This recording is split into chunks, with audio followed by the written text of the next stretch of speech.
Cousin की शुरुआत होती है एक मिलियनर आदमी रिची को दिखाते हुए जो अपना फैमिली बिजनेस रन करता है। आज उसकी सक्सेस पार्टी पर हम उसकी पूरी फैमिली और उसकी वाइफ हंटर को भी देख पाते हैं। सब बहुत ज्यादा खुश थे। हंटर की जब से शादी हुई थी वो अपने आप में ही काफी अकेला महसूस करने लगी थी, क्योंकि हंटर के अलावा उसकी पूरी फैमिली बिजनेस के लिए चली जाती थी। उसे घर में बहुत अकेला फील होता था। अकेलेपन को काटने के लिए वो या गेम्स खेलती थी, स्केचिंग करती थी या कुकिंग करती थी, लेकिन उस सब के बावजूद भी वो थक जाया करती थी। पूरा दिन उसे इंतजार रहता था कि कब रिची घर आए और वो रिची से बहुत ज्यादा बातें करे। लेकिन जब जब वो रिची से बातें करती थी तो रिची अपने फोन में बिजी रहता था। उसे वो अटेंशन मिले ही नहीं जो वो चाहती थी। ऐसे ही दिन गुजरते रहते हैं और एक दिन हंटर को पता चलता है कि वो प्रेग्नेंट है। ये बात सुनकर वो बहुत ज्यादा खुश हो जाती है और इस बारे में रिची को भी बताती है। रिची खुश होकर एक फैमिली डिनर प्लान कर लेता है, जहाँ पर बैठकर ये लोग इस बड़ी न्यूज को अपने मॉम डैड से शेयर करने वाले थे। सभी लोग ये खबर सुनकर बहुत ज्यादा खुश हुए और इस टाइम पर हंटर चाहती थी कि सब लोग उसकी वो कहानी सुने कि कैसे उसे प्रेगनेंसी का पता चला। लेकिन दोबारा ये रिची के डैड ने उसकी बात काट दी और ये लोग अपने बिजनेस डिस्कशन में लग गए। इस मर्तबा हंटर को इतना ज्यादा अकेला फील हुआ कि उसे गुस्सा आने लगा। उसे टेबल पर देखा और उसे एक गिलास में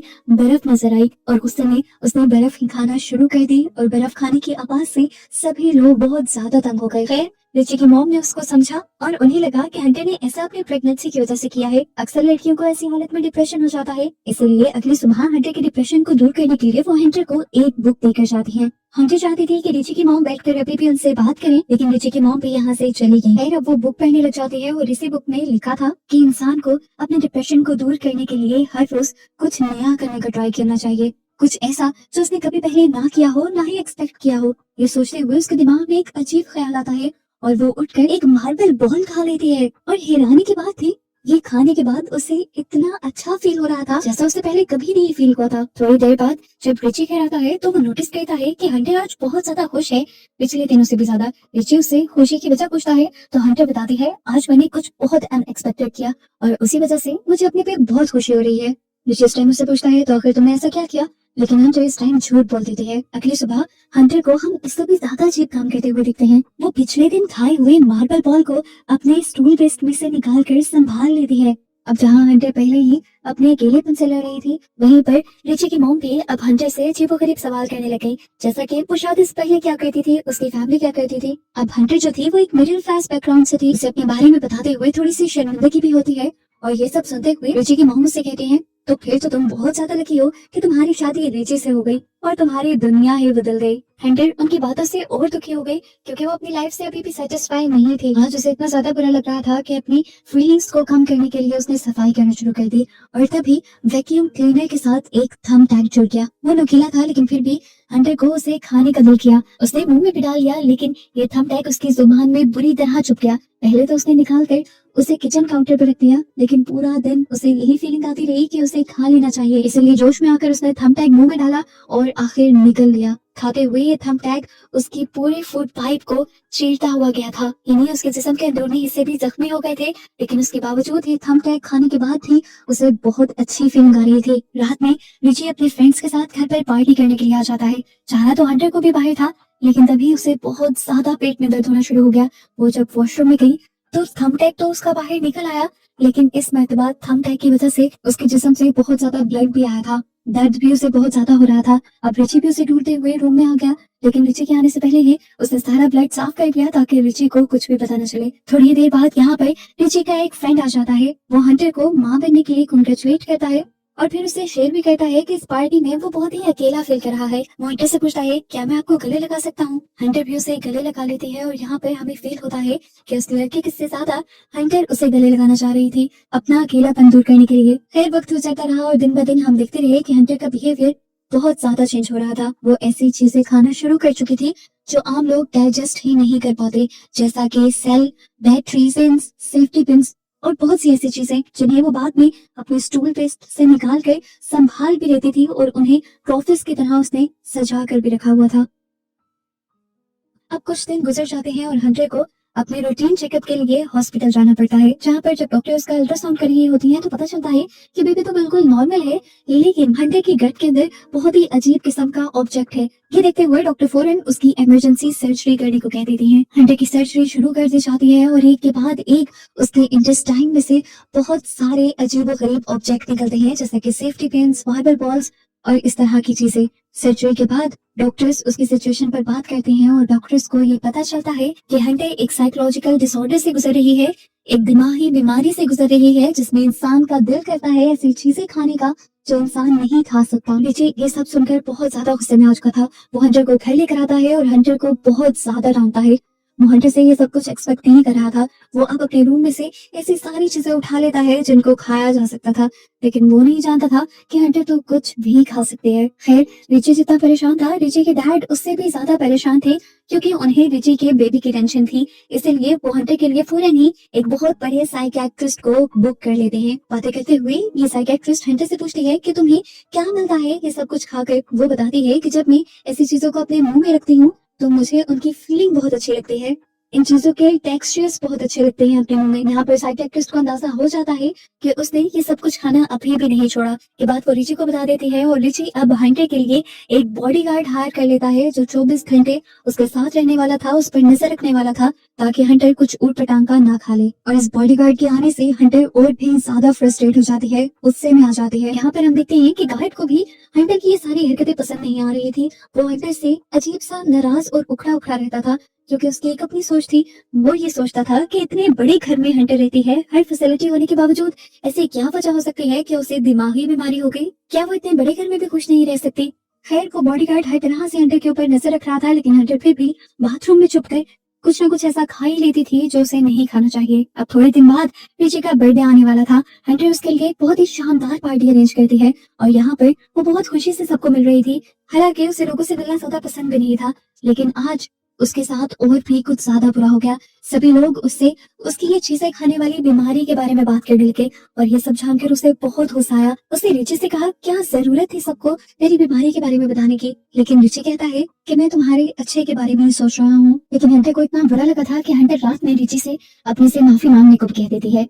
अब अगला दिन आता है, थेरेपिस्ट दोबारा आती है। हंटर को आज थेरेपिस्ट से बात करते हुए बहुत अच्छा फील हो रहा था, क्योंकि वो बात ही तो करना चाहती थी। थेरेपिस्ट के चले जाने के बाद वो गार्डन में जाती है और पौधों की देखभाल करने लग जाती है।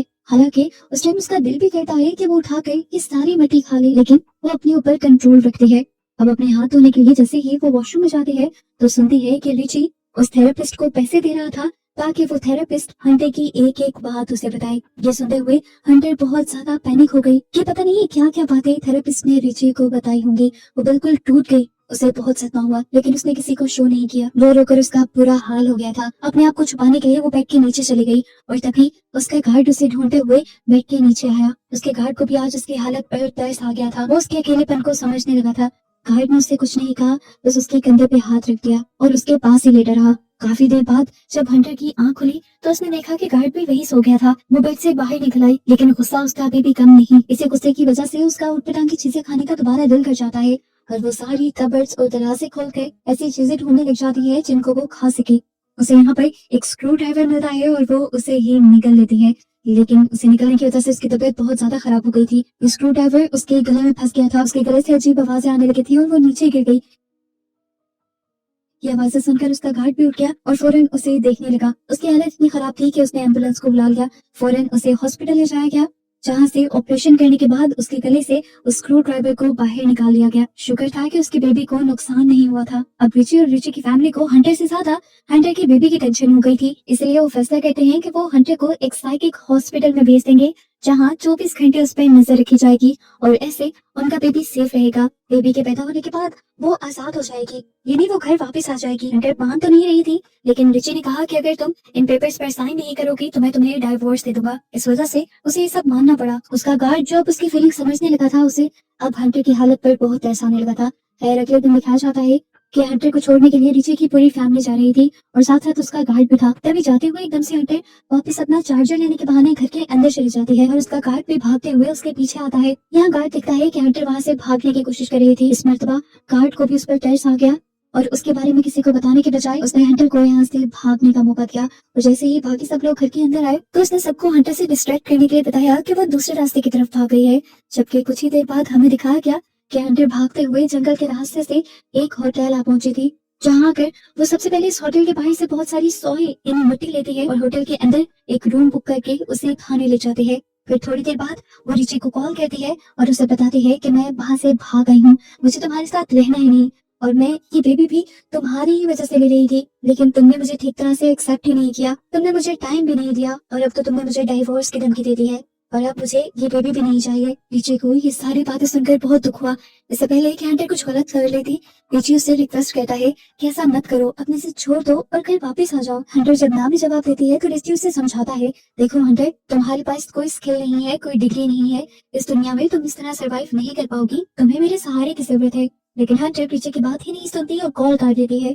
पूरी रात वो टीवी देखते हुए और सॉइल खाते हुए गुजारती है। हंटर अगले दिन उस होटल से भी निकल जाती है और अपनी मॉम को कॉल करती है, अपने साथ होने वाली ये सारी चीजें बताती है। उसे आज अपने पे ही गुस्सा आ रहा था। वो जानती थी कि ये सब उसके साथ क्यों हो रहा है। ये मसला उसे अब से नहीं था बल्कि बचपन से था, क्योंकि इसके बायोलॉजिकल फादर, असली डैड उसे छोड़ गए थे। उसकी मॉम बहुत ज्यादा रिलीजियस थी, इसीलिए वो इस दुनिया में आ गई, नहीं तो आज चाहे वो पैदा भी ना होती। ये सारे एहसास उसे आज तक तंग करते थे। आज उसने फैसला कर लिया था कि वो अपने असली डैड से मिलकर ही रहेगी। अपनी मॉम से जबरदस्ती उनका पता लेते हुए वो उनके घर पहुंच जाती है। यहाँ जाने पर वो देखती है कि किसी की बर्थडे पार्टी चल रही थी। ये उसके स्टेप ब्रदर की, यानी उस आदमी की बेटी की बर्थडे पार्टी थी। उन्होंने हंटर से कुछ भी नहीं पूछा, क्योंकि उन्हें लगा कि हंटर उनके बेटे की किसी दोस्त की मॉम है। लेकिन उसने बताया कि मैं यहाँ की गेस्ट नहीं बल्कि मैं तुम्हारी बेटी हूँ। ये सुनते हुए वो आदमी उसे अकेले में ले जाता है और पूछता है कि आखिर तुम यहाँ क्यों आई हो। लेकिन यहाँ पर हंटर उल्टा ही उससे सवाल कर लेती है कि आखिर तुमने मुझे छोड़ा क्यों, और अगर छोड़ना ही था तो तुम मेरे मॉम के साथ रहे ही क्यों। तो वो आदमी कहता है, हाँ मैं मानता हूँ कि मेरी गलती है, मुझे ये सब नहीं करना चाहिए था, लेकिन जब मैंने ये सब किया था मैं अपने आप को बहुत ताकतवर मानता था और अपनी ताकत के ही नशे में मैंने तुम्हारी मॉम के साथ बहुत बुरा किया। लेकिन जब मैंने जेल में इस जुर्म में 7 साल गुजारे तो मुझे समझ आ गई कि अच्छा क्या है और बुरा क्या। यहाँ ये दोनों बातें कहते कहते बहुत ही ज्यादा इमोशनल हो जाते हैं। हंटर को फील होता है कि यह आदमी अपने किए पर शर्मिंदा है, इसीलिए वो उससे कुछ ना कहकर यहाँ से बाहर चली जाती है। अब उसकी मॉम ने भी उसे अपने साथ रखने से मना कर दिया था और रिची का घर तो वो छोड़ आई थी। उसे अब अपनी लाइफ में मूव ऑन करना था, आगे बढ़ना था जैसे वो चाहती थी। वो एक डॉक्टर के पास जाती है और उनसे अबॉर्शन पिल लेकर एक पब्लिक वॉशरूम में अपना अबॉर्शन करती है।